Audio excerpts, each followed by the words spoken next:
Bienvenidos a Inmobus, el podcast oficial de Admire el Oro. El día de hoy nos acompaña más que un amigo, un referente inmobiliario en el sector. Es el abogado Adrián Rodríguez, presidente de la Cámara Inmobiliaria Ecuatoriana. Tenemos el gusto de tenerte, aprovechando tu visita a la ciudad. Y el economista Andrei Valareso, que es socio activo de Admire el Oro y también socio de CAINEC.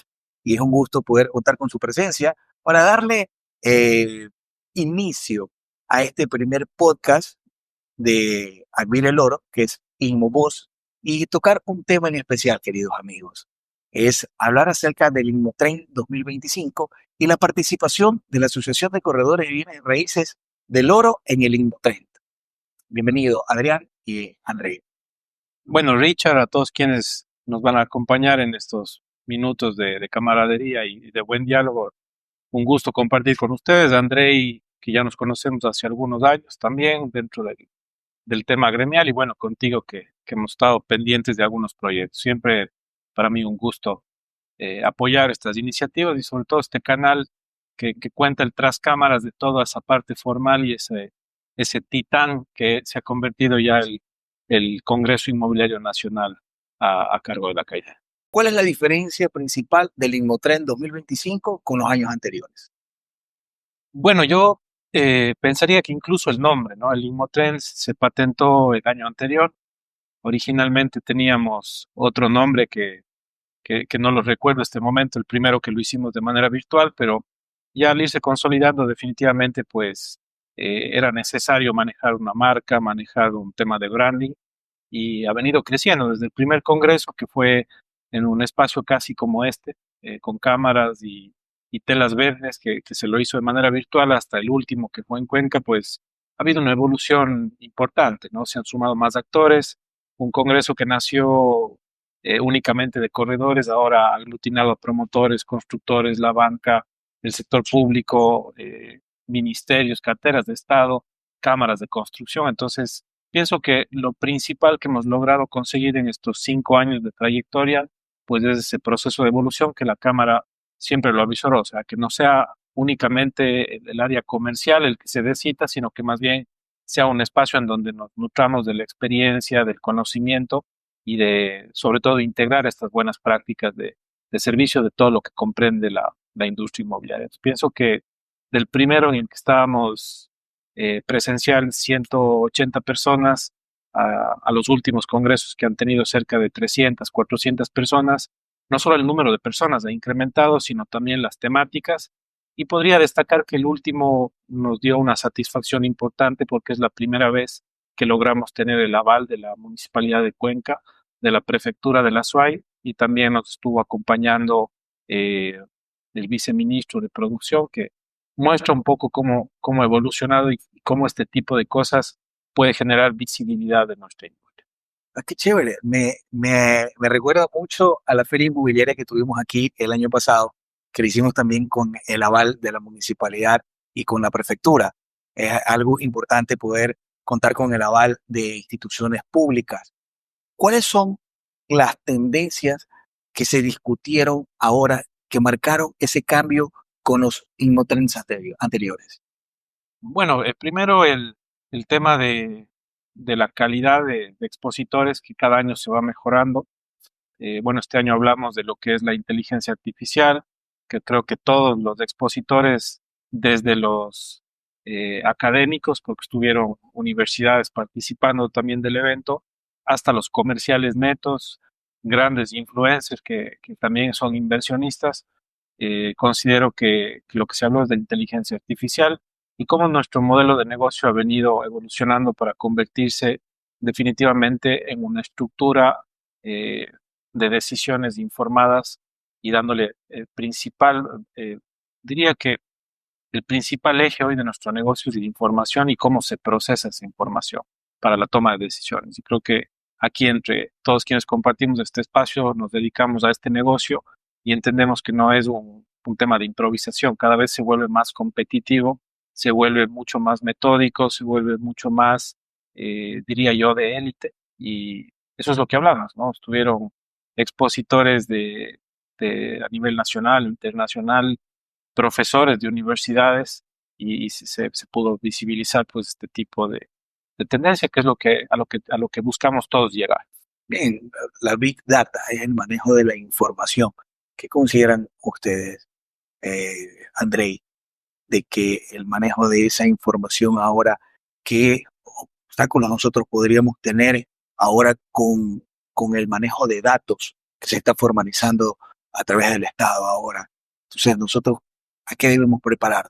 Si la data es tan importante y que antes era como que fácil obtenerla, por decirlo así, porque nosotros la obteníamos sin registro alguno y ahora tenemos nosotros que obedecer a algo que se nos viene con respecto al manejo de la información antes de poder poner un formulario y que el cliente pueda registrarse en nuestras publicaciones.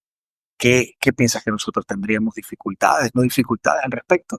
Bueno, hola, ¿qué tal, Richard? Adrián, primero agradecerles por haberme considerado en este conversación importante y compartir mi experiencia. Respecto a tu pregunta, Richard, sí, realmente creo yo que como cualquier regulación, de pronto cuando recién se da, pues choca a cualquiera que te hablo en general, cuando empezamos con el tema de todo manejar electrónicamente, ahora es la firma electrónica, la facturación electrónica, y entonces de pronto en un principio todo nos choca un poco hasta acostumbrar, pero creo que a la larga es algo positivo porque de cierta manera vamos a tener, de pronto si va a estar más protegida la información y tendremos que tener un poco más de cautela con el uso que se le da a la misma, información de los clientes principalmente, pero asimismo también va a ser un poco más fácil acceder a esto gracias a la globalización, o que cada vez es el acceso a datos, las bases de datos son más grandes, el revisar datos es mucho más rápido, o sea,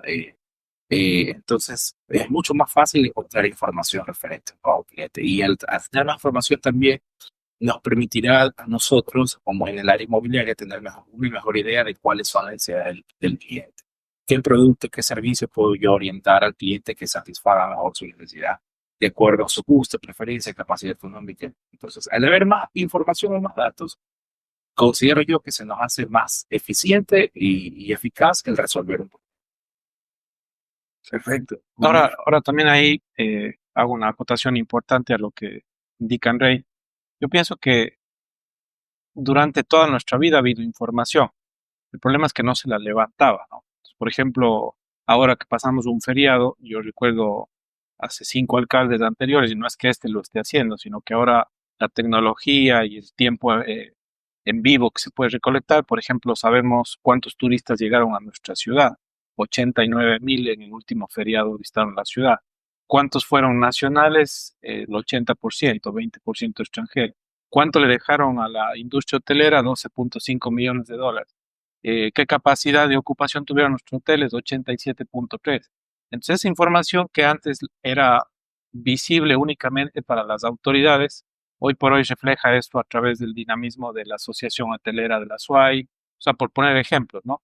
O un estudio que hablaba uno de los expositores del Congreso, a quien le mando un saludo si algún rato nos ve por acá, Juan Izquierdo, hablaba de un estudio de cuál era la tasa de ocupación que tiene el Centro Histórico de Cuenca, que tenía capacidad para 120.000 personas, pero está ocupado solamente por 30.000. Entonces, fíjate cómo te sirve la información para mejorar las condiciones de ocupación de unidades habitacionales que estaban desocupadas, que estaban deterioradas por estas restricciones constructivas y que ahora empezaron a dinamizarse para comercios, para unidades de residencia, y combatiendo incluso el tema de la tugurización, que era el alquilar cuartos a varias personas, y en una casa que era para 6 personas ahora vivían 15. Entonces, esa información que es para planificar ciudades en el ámbito comercial, preferencias de consumo, siempre van a ser importantes. Lo importante ahora, redundando, es cómo acceder a esa información, porque sí es un poco restrictivo cómo llenas los formularios y quién está dispuesto a hacerlo. Entonces, eh, esa información cada vez se vuelve más valiosa.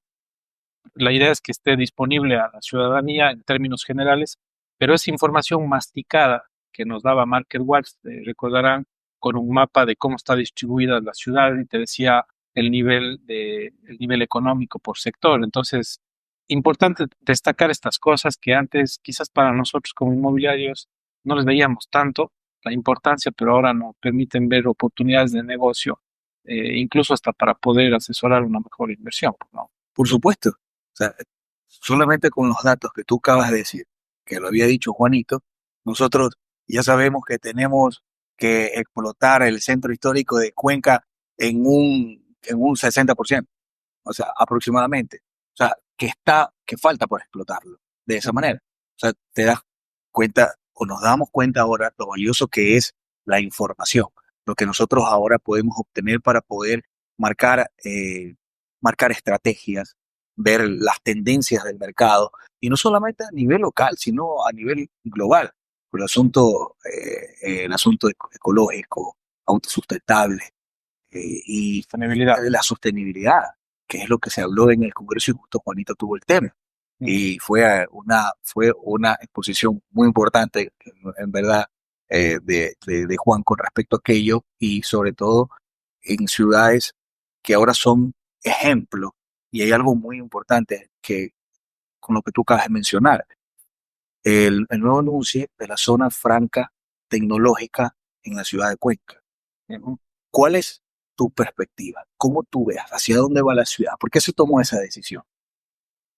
Bueno, aquí sin tratar de monopolizar la conversación, yo pienso que tiene cosas positivas y cosas que saltan alertas, ¿no?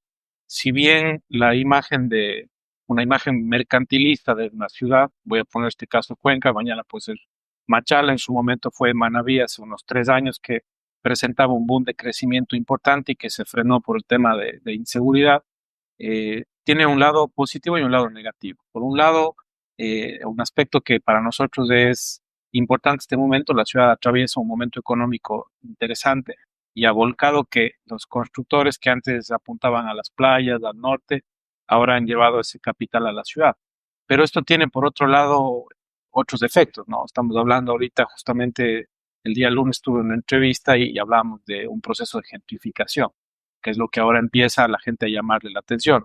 El incremento porcentual de casi un 25% del costo del arriendo, que ya deja de ser alcanzable para la gente que vive dentro del centro histórico, porque está americanizado o internacionalizado el alquiler. Entonces, yo pienso que hay que manejarlo con responsabilidad. Y esa es una de las labores que nosotros, al ser gestores de esas inversiones, si bien es cierto la parte económica que nos caracteriza como empresarios, como profesionales inmobiliarios, es parte de nuestro, digamos, diario vivir, porque así alimentamos a nuestras familias y a nuestros seres cercanos, pero por otro la responsabilidad de cómo generar que la ciudad no se vea afectada en el corto plazo.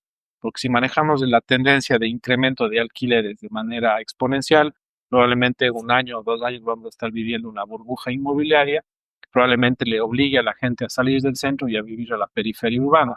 Y eso que genera, pues, ciudad desorganizada en crecimiento, busca edificar en sectores donde todavía no hay infraestructura pública, entonces tiene sus defectos. En el tema turístico tenemos el caso evidente de pasar de 400 unidades de Airbnb a cerca de 2.200 en 4 años, o sea, un crecimiento de 400%. Pero pongo este caso puntual porque cada ciudad le toca su momento, su historia, y eso depende mucho de cómo las autoridades manejen la imagen de la ciudad. Entonces, Cuenca atraviesa, como digo, en resumen, un proceso mercantilista. Por un lado, el alcalde declara el éxito de los feriados, por otro lado, sale en una revista que la ciudad es considerada la mejor ciudad de Latinoamérica para retiro. Estamos siempre vendiendo esa imagen y de pronto hay que empezar a pensar en ciudad.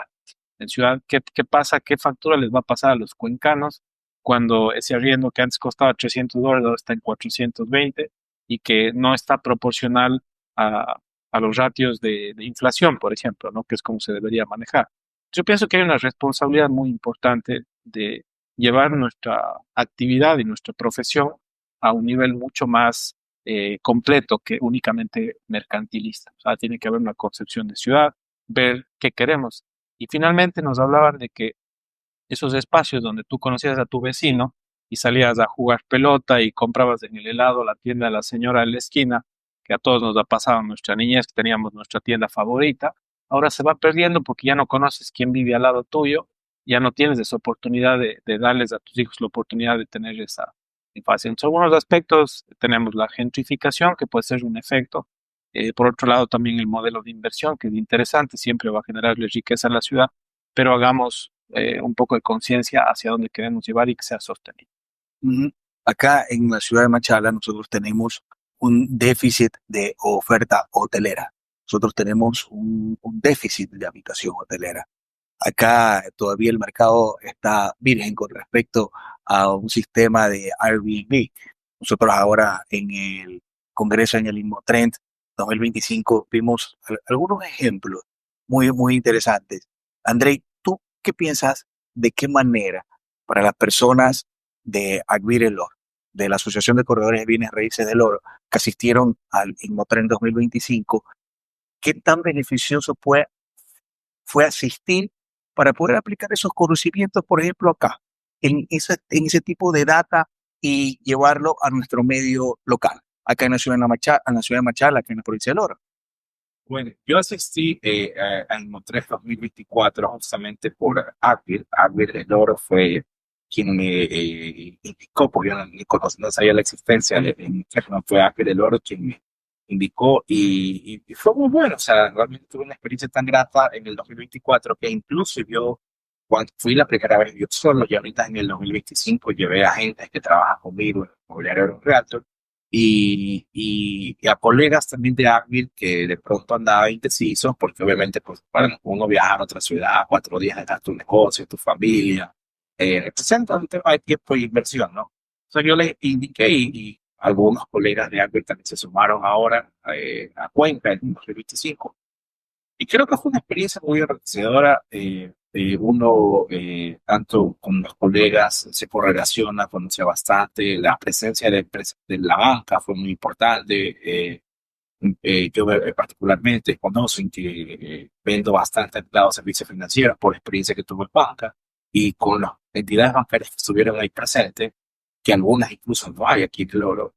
Un mutualista suave, por ejemplo, pude conversar y saber de productos nuevos beneficiosos para los clientes y productos incluso que yo desconocía.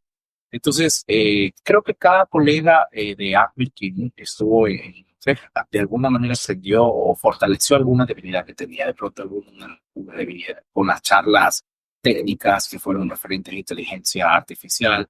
Hubieron charlas 100% motivacionales, pero que yo creo que de cierta manera a cada uno le hace que el límite sea un poco más alto, gracias a exponentes como lo dijo Adrián, conocidos influencers, empresarios que han tenido mucho éxito, como fue Renzo Aguirre, que dio una charla, estuvo también, que fue más motivacional. Entonces yo creo que a todas las personas que asistimos en Nutreo fue una experiencia bastante enriquecedora que nos sirve para, de cierta manera, poder brindar un mejor servicio a las personas, de poder entender mejor las necesidades, los gustos, preferencias y de pronto ofrecer un producto inmobiliario más acorde a cumplir esa necesidad de la persona, que a largo plazo esa persona recuerde y diga gracias a ese asesor inmobiliario, a ese corredor de bienes raíces profesional, yo hice una buena inversión. Invertí correctamente, compré donde vivía, estoy en el lugar que precisamente yo necesitaba y que también mi bolsillo me permitía pagar. Es decir, Qué bueno. Bueno, y ahora que tenemos pues aquí a perdón, a Adrián como presidente de la Cámara Inmobiliaria Ecuatoriana, qué tan satisfactorio es poder escuchar que socios están ingresando y se vuelven parte de la Cámara Inmobiliaria Ecuatoriana y qué tiene la Cámara Inmobiliaria Ecuatoriana que ofrecerles a los nuevos socios, Adrián. Bueno, yo siempre he tenido esta premisa dentro de nuestra actividad y creo que ustedes la compartirán. Nuestro negocio es un negocio de relaciones públicas, ¿no? Una persona que tiene buenas relaciones públicas hace buenos negocios.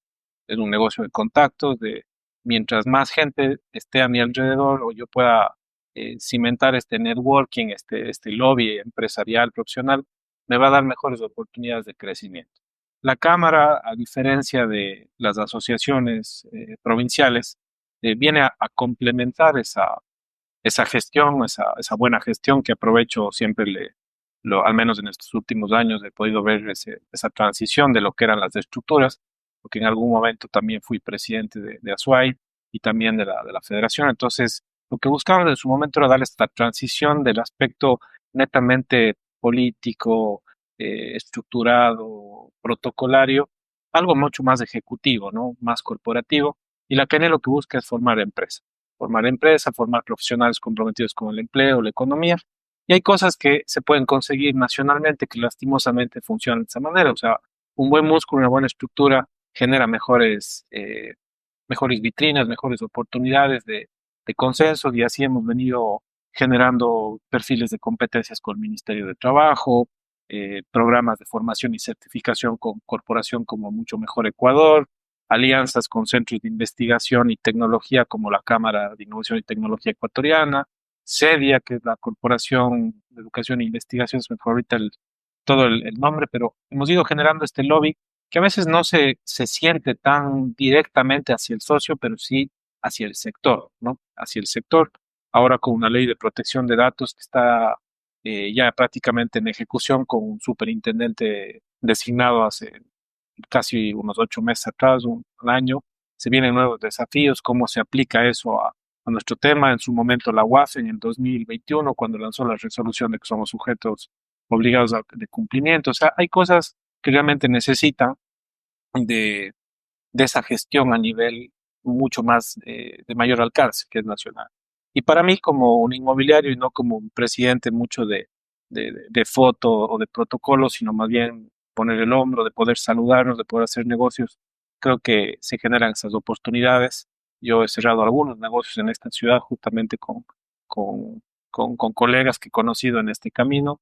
Y creo que la mayor satisfacción es que en la vida hay dos personas que existen, los que ven hacer las cosas y los que las hacen, ¿no? Entonces eso, del deseo a la acción hay una brecha gigante. Yo pienso que todos ganamos, ¿no? O sea, somos un organismo nuevo, tiene más cosas por hacer todavía, pero en el corto tiempo que vamos a tener 4 años ahora en septiembre, que es nuestro aniversario, hemos hecho ya varios congresos, hemos hecho varios alcances, estamos ahorita por lanzar la bolsa inmobiliaria, o sea, hay varios proyectos que justamente para las empresas, como menciona Andrei, se necesita incluir y hacerle una amalgama mucho más grande de lo que es nuestra industria. Perfecto. ¿Y qué piensas tú, Adrián? ¿Qué piensas tú, Andrei, acerca de la profesionalización del sector inmobiliario? El rumbo que debe tomar. ¿Qué piensas tú? Bueno, netamente yo pienso que más allá de la acreditación y este programa de formación que todos hemos pasado en su momento, que es muy importante para poder salir a ejercer esta actividad, pues viene la parte de formación permanente, ¿no? Y la profesionalización del sector es justamente ese compromiso de formación continua, de actualización. Lo que a mí me enseñaron hace 14 años que saqué mi licencia, ahorita prácticamente no lo utilizaría porque ahorita el tema de tecnología, manejo de ERPs o de CRMs, o sea, son cosas que hace 14 años no eran tan comunes, ¿no? Y ahora la inteligencia artificial que viene a romper, y por eso hablamos en el Congreso de la industria 5.0, o sea, no es que era un nombre nada más para que se venda mejor o suene más chévere, sino realmente estamos viviendo una quinta revolución industrial, que es la inteligencia artificial. Entonces, obviamente, eso va a decantar en que cada vez sean más rápidas las cosas. Y no sé si les ha pasado a ustedes, pero hoy la gente tiene una información mucho más masticada que antes. O sea, está mucho más informada, sabe cuánto cuesta una propiedad en tal sector, más o menos conoce cómo está la plusvalía, o sea, ya te empieza a hablar de cosas más profundas, y uno, pues para estar al nivel de una asesoría en inversiones, como mencionaba André, y su conocimiento en la banca, que es, para mí es uno de los engranajes principales, porque la inversión inmobiliaria a veces no es solamente de tener el capital disponible, sino de cómo tener un buen endeudamiento, una buena inversión, o la deuda buena que habla Robert Kiyosaki o hablan algunos temas, o sea, una deuda que te genera un activo y te genera retorno. Entonces, pienso que la profesionalización debe ir a eso, ¿no? A una formación continua, especialización, ¿sí? Porque querer hacer de todólogos, vender naves industriales, vender hosterías, vender hoteles, vender casas, vender lotes, o sea, uno tiene que centrarse y también en sector, ¿no? Porque la competencia que tenemos hoy en día de portales, de PropTech, que está súper creciente y es una industria fuerte, nos obliga a ser mucho más disciplinados con la formación y a estar actualizados de manera permanente. Justamente ayer veía un video en Instagram de una persona que hablaba de que hay muchas personas que ven 2, 3 videos en YouTube, una charla entera, ya me voy a hacer de bienes raíces, me voy a hacer millonario, en un año voy a hacer, en 2 años voy a ser el próximo Warren Buffett, ¿no? Y lamentablemente ese pensar lleva o conlleva a que a veces cierta gente tenga rechazos hacia el sector inmobiliario, hacia el agente inmobiliario.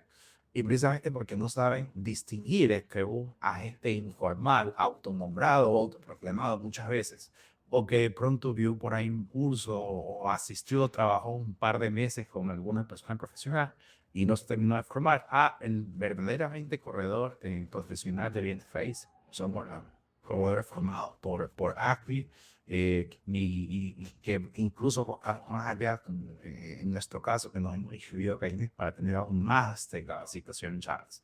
Entonces, yo siempre considero que el corredor de bienes raíces es un médico, está siempre un profesional que está en constante formación. Tú recordarás que era para vender, ponías un anuncio en el periódico. Hoy en día eso no funciona, ¿no? Nadie te hace eso. Después empezaron el tema de las redes, ahora ya no solo en las redes, sino Meta y la inteligencia artificial, etcétera, etcétera. Entonces, hace pocos años utilizaban un chatbot y hoy en día eso no da muchos resultados. Ya tienen que ser más humanizados. Sí, pero eso, a más allá, el corredor siempre tiene que es un profesional que debe conocer varias áreas, de derecho inmobiliario, de marketing, de finanzas, hasta tener arquitectura o diseño. No podrás llegar a ser experto en eso, pero tienes que conocer para poder dar una buena asesoría. Yo creo que es fundamental que un corredor o sea profesional o no sea corredor. Una de las dos. No debe existir de esta manera. O eres profesional, inviertes tiempo, recursos en formarte en profesionalmente como el profesional de Active el Oro, o en definitiva no. Entonces, pienso que la profesionalización del corredor de raíces es fundamental para mantener un buen mercado inmobiliario y para poder brindar un buen servicio al cliente. Estamos de acuerdo en que la formación de un corredor de bienes raíces es multidisciplinaria y es complementaria. Hay corredores de bienes raíces que tienen 2, 3 profesiones, actividades y que las complementan para poder ser más efectivos. ¿Qué le dirías o qué le dirían ustedes a un corredor de bienes raíces que está por formarse o que quiere aspirar a ser parte de alguna asociación? De aquí viene el orden. Ya, yo en resumen, de que se profesionalice, de que si está siendo informal o adquiriendo, se tome la decisión, si es del oro, ingrese a Adquire el Oro. En realidad, considero yo que si escogen los 3 Adquire más organizados, más eficientes, que mejor capaciten a alguien, entre esos 3 seguramente está Adquire. No me atrevo a decir el primero porque no conozco mucho de los otros, pero entre los 3 está Adquire el Oro. No cometan el error de pronto porque X Adquire de una ciudad poco renombrada les da más barato, a la larga lo más barato les va a seguir costando más En caro. realidad, considero que justamente en eso, yo creo que en la vida o se hacen bien las cosas o no se las hacen, ¿no? No hay medias tintas y sobre todo porque el riesgo de invertir o equivocarse en una propiedad, en un activo inmobiliario, pues no es fácil después de recuperar esa cantidad de dinero que le costó tiempo, sacrificio, ¿no? O sea, por último, pensar bien que lo que está en juego, pensar mucho lo que está en juego y no tomarse a la ligera. Yo pienso que más bien el llamado complementario a la gente que se dedica a esto, como decía Enrique, que realmente ahora con el internet uno ve un video y sale empoderado a querer conquistar el mundo y no es tanto así, porque en la práctica hay otras cosas, hay otros desafíos, hay otra realidad y yo creo que uno tiene que ir paso a paso, ¿no? El que quiere aprender a volar sin haber caminado, sin haber trotado, o sea, no puede saltarse esa parte de aprendizaje y cuando uno sale de una licencia, de una acreditación, una certificación, sale con un montón de ideas, pero eso tiene que ponerlo en práctica, ajustar los tornillos, irlo precisando, calibrando y de ahí realmente competir en las grandes ligas. Entonces, yo pienso que definitivamente pues hay que prepararse mucho para esto. Comparto también, como indica André, yo creo que el corredor de bienes raíces hace bien su trabajo se convierte como el médico de cabecera o el mecánico que uno no le suelta, no puede ir a cualquier lado. Entonces, se debe pensar en construcción de relaciones a largo plazo. Este negocio es así. Empezamos con clientes hace un montón de tiempo que siguen creyendo en nuestra capacidad y mientras más perfeccionados estamos de conocimiento del mercado, pues vienen mayores inversiones, vienen mayores retos y vienen muchos más clientes satisfechos, ¿no? Diría yo, el efecto de haberse preparado con dedicación y tiempo. Qué bueno. Adrián, André, ha sido muy grato poder compartir con ustedes.